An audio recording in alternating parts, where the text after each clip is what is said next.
Yo, what's good, everybody? Welcome back to the Vitamin C's with me, your boy Adam Taylor. I'm joined by you know who, our boy, Mr. Tim Shields, NBA. Before we get any further in the show, and I know we're at the beginning, make sure to hit that like button, that subscribe button, that share button is your best friend. You can see it on the screen. Subscribe for your regular dose of Celtics content, and there's also other things happening on this channel. You have the full episodes of the Celtics Blog podcast. I'm going to start doing some film breakdowns on here. Things are about to get real spicy up in here, so make sure that you're here for all of it. That subscribe button's your best friend, nice and red. Press that red button. Sounds like something else. Anyway, so Mr. Tim, how you doing, my brother? You all good? Doing all right. Still bummed about that West Coast trip, so my sleep schedule is still very much recovering. But Yes, other sir. than that, I'm okay. So today, what we're gonna do, we're gonna talk about a Mr. Dennis Schroder, somebody I'm not a huge fan of, but I'm gonna put that to one side. I'm gonna be unbiased because we're talking about trading him, so that means I'm gonna be okay. I'm gonna be happy. So let's get into this, man. I'm happy. We're not gonna throw out any fake trades at anybody because that's for other people to do that are far more intelligent or far more they have a lot more time than what I do, to be quite fair. If any of you don't know who I am, my name's Adam Taylor. I cover the Celtics full time for multiple different outlets. You can find me at CelticsBlog.com for SB Nation. You can find me at Heavy.com covering the Celtics over there too. You can find me at OddsChecker.com if you want to try and make some money. You can find me on YouTube, Instagram, Twitter. You can find me in the streets of England. You can find me in the streets of Boston. You can find me flying around the world with these massive fake wings.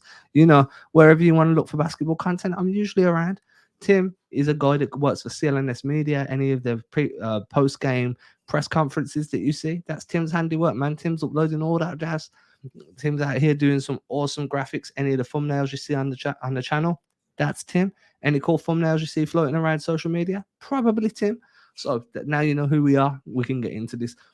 Schroder being traded, I think that this was always going to be an inevitability. Like the team bought him in, he's on a cost-friendly contract. But the fact of the matter is, there was no path to keeping him. This was always about maximizing his trade value and then striking while you can. Right? He's on a 1 year deal. There's going to be teams out there that value that short-term help without a long-term commitment, and there's going to be other teams out there that want to see how he fits with their locker room before committing a large amount of money during free agency. Both are true. Both are options. But there is the option that the Boston keep him. Now, my take on this is if the Celtics look better than what they have done, if they look like they could actually be borderline contenders or at least a deep playoff contender, you'd keep Schroeder till the end of the year. It makes sense at that point. Right now, they suck. They're below 0.500. I know they haven't had Jalen Brown, so anyone rolling the eyes like there's no JB, I fully get it. JB has been injury prone now for probably 8, 9 months. Missed the end of last season, missed the start of this season, came back, got injured, came back, won himself, went away. Now he's about to come back again. Tonight, we're recording this before the Celtics played the Milwaukee Bucks. But at the end of the day, the Celtics do not strike me as a team that are going on a deep playoff run this year. Therefore, you maximize the trade assets you have, and Schroeder is one of those guys. Where do you stand, Tim? I used to at one point think that Schroeder could be, an integral piece, like your sixth man off the bench, but I've kind of been souring on him more and more. I think right now you're kind of forced to turn to him when it comes to scoring. In the same way, like when Jalen Brown is out, you're turning to Dennis Schroder. You're going ahead and you're having to turn to Marcus Smart.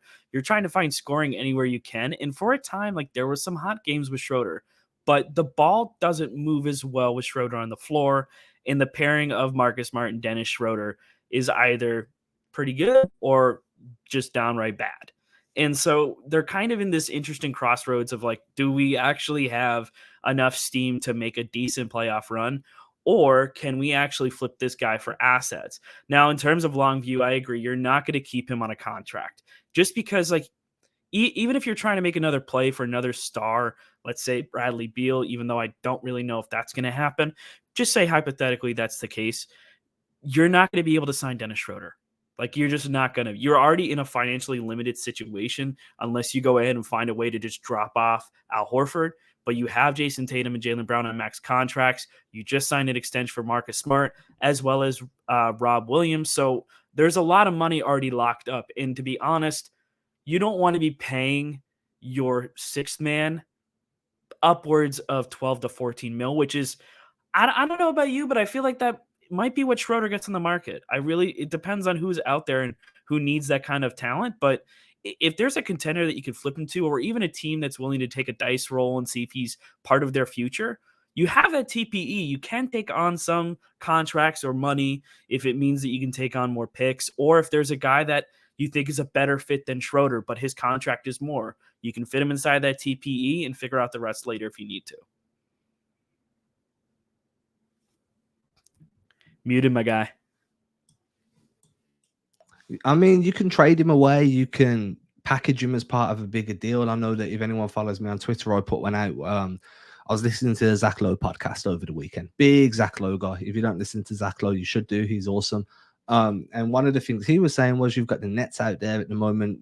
You know, Kyrie's not playing with them. From what Zach Lowe was saying on his show was Brooklyn may be willing to trade away Kyrie for some valuable role players because that's what they need at the moment. Specifically, if they can bring in a center, that would be great for them. And then, you know, you've got Ben Simmons wanting to get out of Philly. Philly want a top 25 guy, but they've kind of mentioned they don't really want Kyrie there. So I kind of got creative here. I was like, all right, then. So you send Al Horford and Dennis Schroder to Brooklyn. They get the center that they need. They get a point guard to replace to give you any ball handling duties there. Ben Simmons goes to Boston and Philly was that right? Yeah, and then Philly get Kyrie, and then Philly are able to do whatever they want with Kyrie. They can keep him or whatever. I mean, at the end of the day, Philly can't be choosers. Beggars can't be choosers. You know, they might not want Kyrie too tough, but if they want a top 25 talent, Kyrie is the most readily available. You look at it from a vaccine standpoint. The mandate isn't there in Philadelphia. Kyrie could play every game. He could play away games and so forth. So I think that works.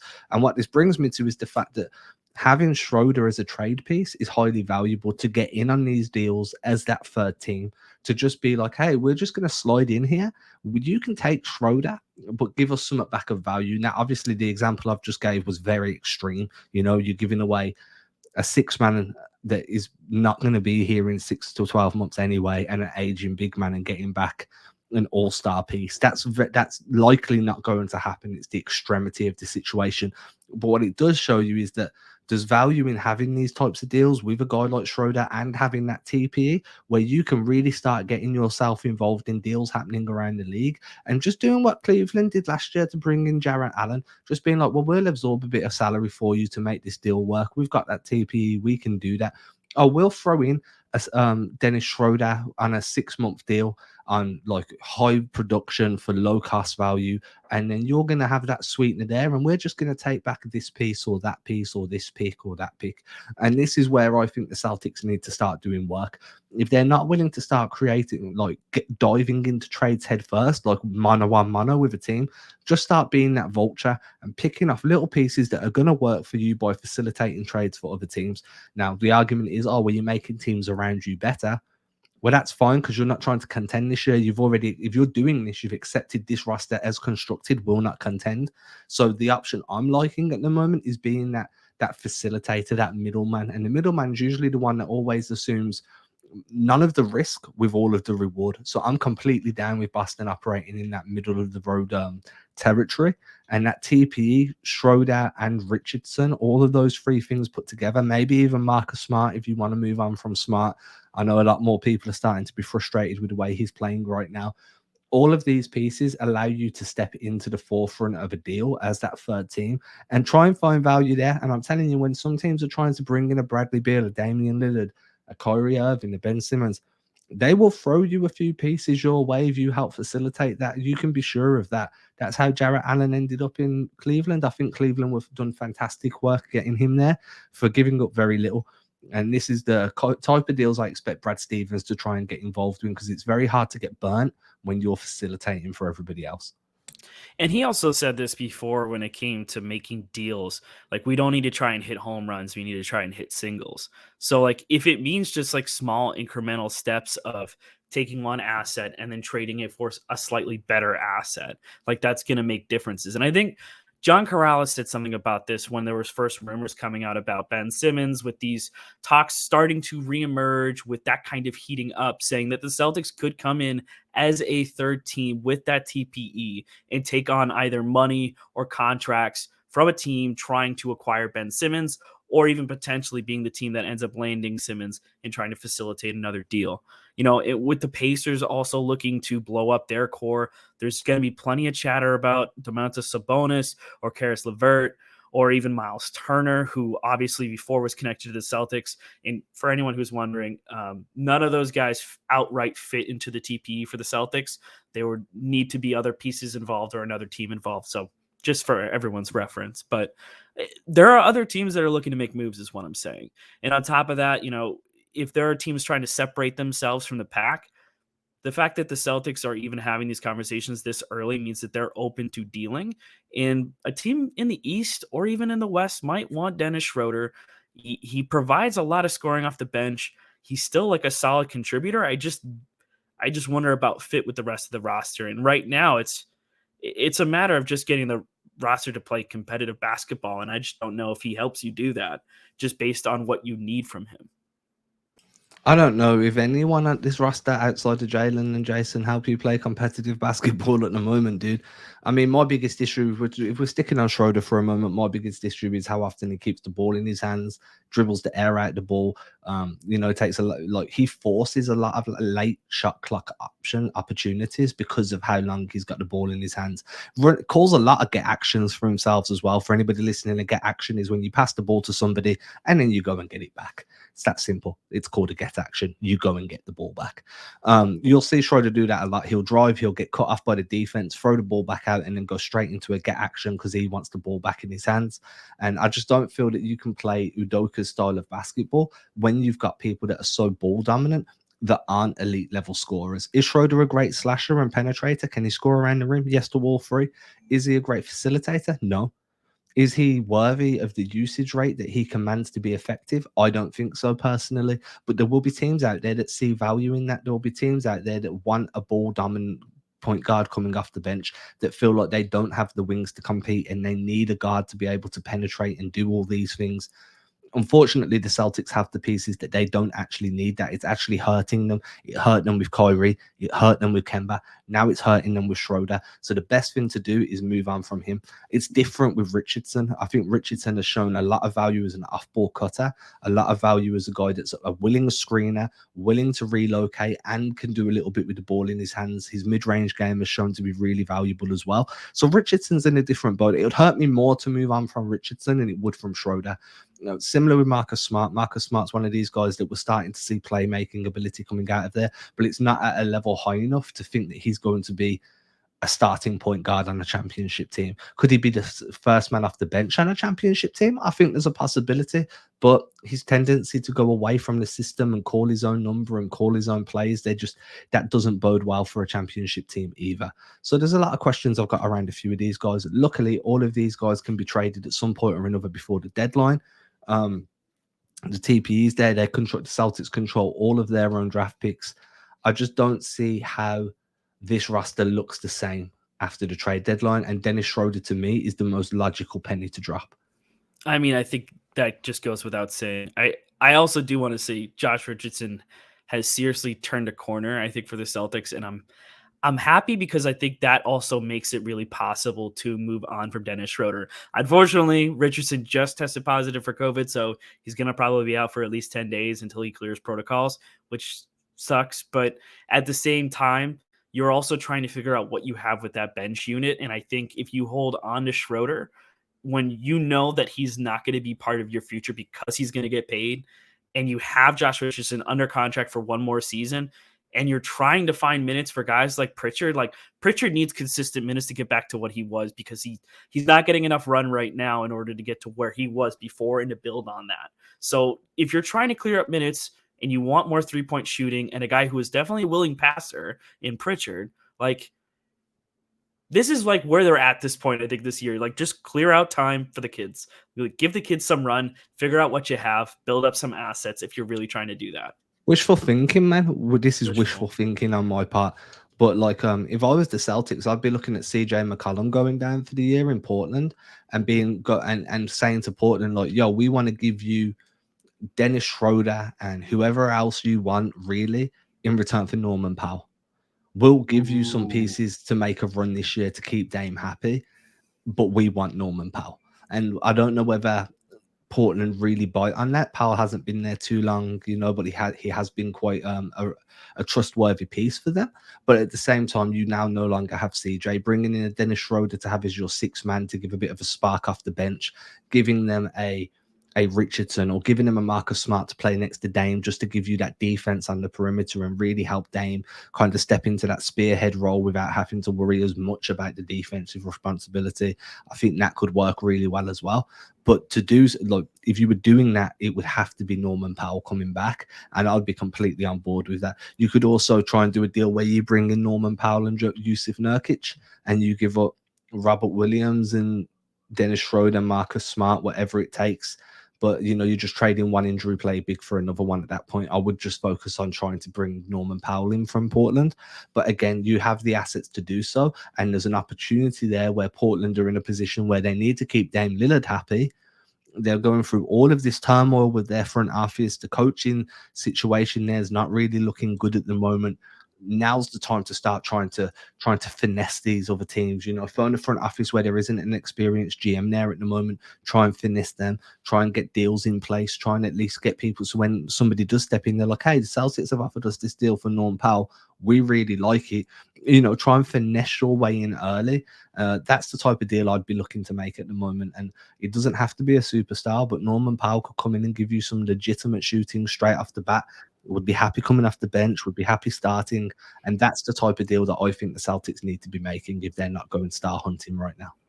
I hadn't even thought of that, but that would be a really nice trade. I like his 3-point shooting. He's not a bad defender as well. And I think, adding another shooter to that can be either a plug and play starter or consistent minutes off the bench, like that would be big for this team. And it's a player that is signed long term. He just signed like a big contract, I'm pretty sure, with Portland. So he's under contract. So that's good for if you want to keep him long term, as well as potentially having another trade chip to flip down the line. But honestly, I think like the Celtics were just gambling on the Jays being healthy and being able to take a leap together. And I think right now it's just the Pistons haven't been firing on the same time. And now it's just a matter of trying to sync everyone back up. Yeah, but even then, even with the Jays healthy, it's still very evident that there's more shooting needed on this team. Yeah, You cannot be classing yourself as a contending team, and if one guy goes down, everything falls. You know what I mean? It's built on quicksand at that point. You still need to be able to know that you're going to get shots falling. I had a stat. I've said this on a couple of shows I've done now. I've said it on the Celtics blog podcast. I said it on yesterday's episode of Vitamin C's where I brought Jack on for that Celtics blog piece that we did on Udoka. And now I'm going to say it here as well. Over the Celtics' last 3 games, they've shot 24 of 91 from deep. 24 of let that sink in. So put it like so you can say, oh, when Jaylen Brown's back, things are going to be better. What happens if Tatum has to miss time? What happens if Brown's injury flares up again? You need other it's shooters. Literally the it's Jays imperative. It's just the Jays and nobody else. You don't have any other consistent 3-point shooting. You thought that Nesmith would take a leap. But Nesmith's not being given the opportunity. Exactly. So you're running into these issues. Yeah. So, you go and look at a team like Portland that are going through all sorts of crap, and you try and figure out ways in which you can start finessing people to bring people in that work for you. Norm Powell's just another example of being able to strike while the iron's hot. If you don't want to be operating in that middleman type of scenario, then being aggressive in approaching somebody that's truly going to add value like Powell would be the other way to go. And again, Schroder would be a valuable piece in there. Marcus Smart would be too. You could probably even try and entice them with Nesmith or whoever you want. I don't care at this point. Just bring me in some shooters that can handle the rock a little bit. So that's kind of where I'm at the moment. But I definitely think that we're not going to see Schroder here after the trade deadline. If we do, then I'm going to take that as an L for Brad, because at the end of the day, you're keeping an asset that you're going to lose for nothing in a few months' time. So, we saw enough of that under Danny Ainge. I'm hoping that doesn't continue under Brad Stevens. I hope not. With that, I think we're going to leave it there. We're going to ask everybody listening to hit that like button, that subscribe button, that share button. You can see our social medias here. I'll just uncover this because Tim does have an Instagram. Look, he posts stuff there sometimes. You can see me. I've got a TikTok sign there. I don't really use it, but I should. But you can find me everywhere. Everybody that's been listening, I hope you guys have a great day. Make sure to tell your Uber driver, your Uber Eats driver, your hairdresser, your yacht salesman, your boat salesman, your car, your scooter salesman, people at school. Tell everyone, check out Vitamin C. Word of mouth going to make this page blow up. If anyone's followed me on any of my other social channels, you know that I do come through with some dope interviews from time to time. You know, there's been episodes of podcasts where I've brought on Gordon Hayward, brought on Mike Gorman, Kendrick Perkins, whoever else. I was recently done one with Sam Hauser. The bigger the channel gets, the more interviews I can get. So, you know, you help me, I'll help you with all the dope content. And Tim's along, man. Tim's coming with us for the ride because he makes some dope edits. He likes basketball. And me and Tim have been creating content together for about 4 years now. I don't see that changing anytime soon. It's a long time. It's a long time. So everybody have a good day. We'll catch you again. And remember, start sharing this page to make it grow. Peace. Peace.